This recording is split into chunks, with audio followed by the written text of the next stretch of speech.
She came first? Okay. Yesu yebazwa abooluganda. Ye nannyini weeno. Temuzeerabira.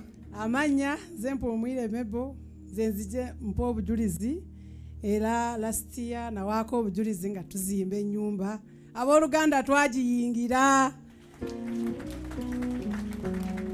Era kati kyenninda kutwala Musumbaji Grow Fishery twasooka ne tuyingira mpola mpola nga kye tujjawo bupangisa.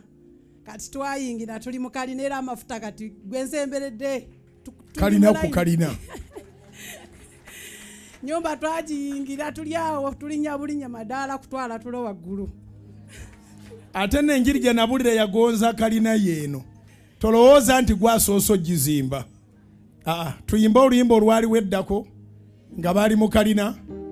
Mu kisenge kya waggulu mwe bakuŋŋaaniranga omwoyo mutukuvu yakanga yewe yasuubiza. Mukama tuwe Mukama tuwe leero. Mukama tuwe omwoyo waffe gwe wasuubiza. Naye ate mu ndagaano enkadde Erisa omukazi eyamubikkulirwa yamutegeera yagamba mbawe nti muzimbire ekisenge ekya waggulu. Amina. So Katonda bw'oba omusaba kalina osaba ekyabawo mu ndagaano enkadde ne mu ndagaano empya emyaka 2025 bw'oba tonaba kukkiriza kalina ngenda kugoba wano. Kiŋambira akuliraanye. Emyaka 2025 bw'oba tonaba kukkiriza kalina okugizimba si gwazimba gw'okwata pulaani n'okukkiriza Katonda. Bw'obanga Katonda yakuzimbira akatono era yanaakuzimbira n'eri tokkirizanga Katonda kusenyiga kwokka n'omu masiriimu. Kiŋambira akuliraanye oba okitegedde. Tokkirizanga Katonda kusenyiga kwokka ate n'olowooza nti ku siriimu takola. Nga bw'akola amaanyi agawonya kusenyiga ge maanyi agawonya kansa ge maanyi agawonya siriimu. Katonda akuzimbira ennyumba ey'owansi era ye Katonda azimba kalina. N'olwekyo tuwa obujulizi bwaffe obw'ekisenge ekya waggulu. Muyingidde kalina yammwe. Ennyumba twagiyingira naye kati tusigazza kuyita musumba ogigule mu butongole. Nzija. Amina. Mwazimbawa eyabalinze nagiggulawo. Kyanja. Muli Kyanja. Ono ali ku lugendo e Bulaaya. Oli ali ku lugendo e Bulaaya. Musumba twajja wano nga tuzimba era nempa obujulizi twakwolo twali ku plastering naye kati buli kimu kinaatera naye nga olwedde mwetuli ekisenge ekyawaggulu ekya Mukama nakiteeka prayer room eri awo gye nasooka n'okuteeka mu tiles ne ngamba ng'ebirala byonna tebinnasoboka ne ngamba prayer room yesooka mu tiles erimu etaala tunulanga malayika era bwe nteeka mwene nga abe ekitiibwa kya Mukama. Kati Musumba kati n'emmotoka enkadde gye nalina n'ogamba muwala wange n'emmotoka tekyakusaana zijoka nakusanga ku ofiisi n'ojinga naga mmotoka eno tekyakusaanira n'osabira emmotoka enkadde Mukama agikyuse. Nyerero nzigobye wali okujjako ng'omuntu anaalemera n'emmere naye buli yapakinze emmotoka enkadde nkusabidde nga 3 mu lumu obeere ng'ofunye empya. Atalina wanika emikono gyo. Tuli kuki? Abalina enkadde emikono gibeere wansi njagala kusabira batalina nga tolina ddala mmotoka. Yimusa emikono egyo waggulu. Katonda wa Ibulayimu ne Isaaka ne Yakobo nali omu ku batalina ate nga n'okuvuga simanyi. Ate nze ne ssente ezigigula nali sizirina. Ojjukira bawakwata ku mukyalo omu n'andeetera emmotoka nga sisobola naggula natti yaayo. Naye Mukama n'ombeeza n'emmotoka eyo era okuva lwe wantandika sijjukira kuddamu kutambuza bigere wadde olunaku olumu. Nsaba abantu bano Mukama b'owadde ssente ezigula emmotoka bazigule abatalina ssente zigula mmotoka obatandike nga bwe wantandika, oba mpeere emmotoka ez'ebyamagero. Ali wakkiriza ekyamagero ekyo kitwale. Nze emmotoka yasooka mu bulamu bwange saagigula, nali mpeesa na bujulizi bwe buti. Oli najja nannyonnyola nti emmotoka yagigaba, Mukama amugamba agigabe, era yagigaba naye nga kyayogerako agamba yagita wiiki ewedde, kati yagireetedde nnyiniyo nga nze mpeesa bujulizi. Oluvannyuma ennyo abaliwo baliwa, babiri bakyali, basatu n'oyaliwo. Bw'amaliriza n'agandika akati emmotoka kanjiwe nnyiniyo, naye ng'obedde emmotoka gyayogerako agamba yagigaba last week. Kati amaliriza obujulizi n'agamba nti emmotoka yo yiino. Awo n'enkola ki? N'engweri. N'engweri nalwanagana n'emmotoka eyo, yankola bulungi, nzirusaawo mangu nnyo banjigirizeemu. Nali nsula bwayiise, wali ewa Kivumbi awo, bayitangawo wa Kivumbi kasimanyi babayitawo, ensi yakyuka dda. Bw'ova ku minibata ne weyongera maaso, awo bayitangawo wa Kivumbi, Kivumbi Shoeshiners oba Kivumbi Shoemakers. Nenjirinya kulaki plate nenjimalawo. Yali ya maniyo.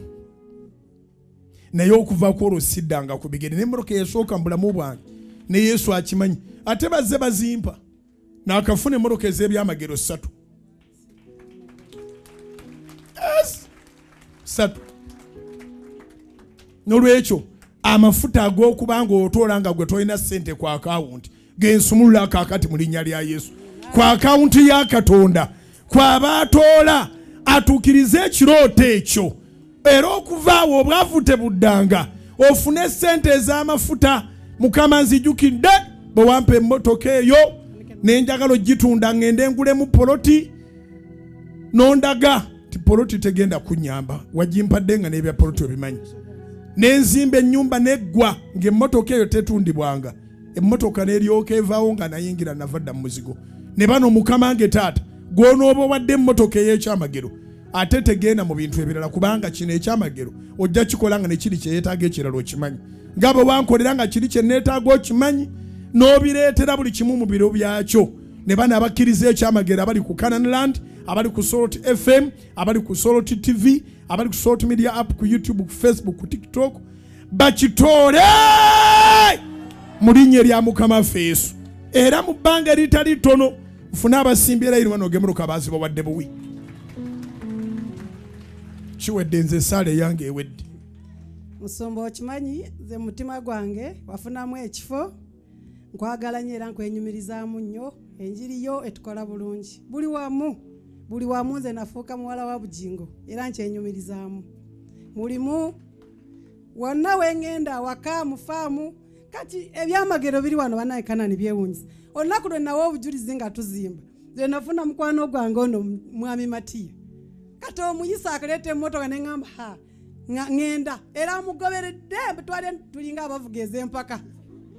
Ayingidde geetaawo nalo ne ŋŋamba banange Mukama Katonda mulungi, yampa n'ente nno. Yajja n'ewaka ono gw'olaba amanye ewaka. Yampa ente nze atannabagenda kufaamu ginona. Kati awo mukwano gwava wano nga mpaze okuwa obujulizi. Nze nsirise busirisi mwenna mbawulira. Mwewe ente mbawulira. Ate nsirise busirisi. Ebyewunyiza biri Kanani era tannatuuka Kanani yamanyi kyasubwa. Nze Kanani sijeevuma era episode engato zirabe enkuba kasitangira ne ŋŋamba kati engato ennungi zibeera awo zino zigenda Kanani bisooto bimalamu nga kasana we kaakateekamu engato ennungi. Oyo kati yafuuka bulaza wange era ne musimu panawandika mu bulaza Mati. Sanyusa okulaba mu bulaza. Kama ye balokola ekyamagero. Nakikusoosemu naye nendwawo okukireeta wano Musumba akiweeyo nga njagala bulaza nkulembere omanyi ffe mu Nyankole mwanyoko omuntu mukulu awo muwe ekitiibwa nga bw'okiwa mwami wo. Kati bwendayo bulaza nga ayisaawo ekyuma nemugoberera nemugala tugende. Mukama akolereyo ebyamagero. Musumba nkwebaza. Nze mbadde size kuwa bujulizi nange kintomeredde awo nenga ngende emmotoka bagiweeyo. Kisumuluzo kipya. Kipya. Amiina. Twebaza Katonda abeera omulamu. Wandikubidde Mukama engalo ez'amaanyi gw'ayagala ebisumuluzo. abatudde eri wansi eri toola ebisumuluzo guno omwaka bannange ebbanga erisigaddeyo limala Katonda ensi yagitonda mu nnaku 6 na buli ekirimu kati tobeera wano n'ogamba musumba ayogedde Novemba nga 15 ati December sigadde ennaku meka kandabe 1 2 3 4 5 obadde ki Katonda tiyetaaga ssaawa obudde bumala abakkiriza nti kyoyagala obudde bumala wanika omukono okkiriza nga obudde bumala ge mafuta tova wano nga totodde mafuta agakutwala mu kikyo obudde bumala kya mwaka guno n'olwaleero wabeere babagenda okwebaka ng'ofunye akasimu k'ekyamagero mirako koolo mu linnya erya Yesu. Amina. Ebisumuluzo mubimpe munabyawulira eyo. Kati musumba we nali nfulumya emmotoka eyo mu bondi omusajja n'angamba kati olowooza bw'ova mu eyo ddawa ne mugamba era yali kumpi n'eyo nagamba oluva mu eyo ddamu eyo kati bwe ndawe Matiya ng'agijja wali mpanga ne gamba Matiya ng'aggyeyo ekyamagero kyange ate aggyeyo ekikye ekikyo kikisigaddeyo bannange onkoze bulungi bana ensanyuse nange nkusanyukiddeko nnyo saavisi leero amafuta agakulukutiramu ga kigagga simanyi oba otegere kyeŋŋamba ewaffe twakwatanga muganda gwa nseenene kati nkute muganda gwa bisumuluzo bya mmotoka mpya zikubire waggulu mu linnya erya Yesu. Amiina. Kati musumba nze ngenda gikuwanga ozze kugulawo nnyumba ekyento okimanyi ate kati onkwasiza eyange ogitwala olugulawo ennyumba nga nfuluma n'ente yange nebalizeeko ente nagifunye dda ogambye erudda wa gye tugula ennyumba kyanja okay eyo natuuseeyo dda wangi ente badde gyerinzija ennyumba tugigulewo. Give the microphone to my sister. Tofa oyetwali otafayo munonga buzo kama simwe nisima abwizo oberi mukama ndiyo abateekateekiri obuna abenjire nagireta mugwa yogera mu lunyankole kiri okke na kachino kanchogere mu gamba oluhima oluhima na luha buli kati njagala gwongera Luganda nduulira lukyali mute lunaba kunzigwamu kati najiyingizawo mugwa omukaaga kati olunaku lwe wayita abayine kanamba nali sisabye nga ngenze mu kyalo nagitwalira taata namugana nesooka ntuuzaamu muzeeyi kati olwo olunaku lwe wayita abaleese kanamba sajja ne ngamba ate nze nti okufuluukinga bulwogamba omuntu ddayo nze nga mpulira nga nswala nzigwa nga batya nga akugambye nti ddayo omuntu omukulu ndi mukambwe ennyo bwe ntyo toba mukambwe naye omuntu omukulu tebamugamba dda kati agira mu kiseera kitali kituufu omuntu ajidde mu kiseera ekituufu tosaba mugoba kubeera bajja naye tobazaayo naye omuntu agira mu kiseera ekitali kituufu bw'omuzaayo oba mutuufu kati nze ebyo bintu mbitya ne nga akaninde waliwo olunaku kati lubadde luno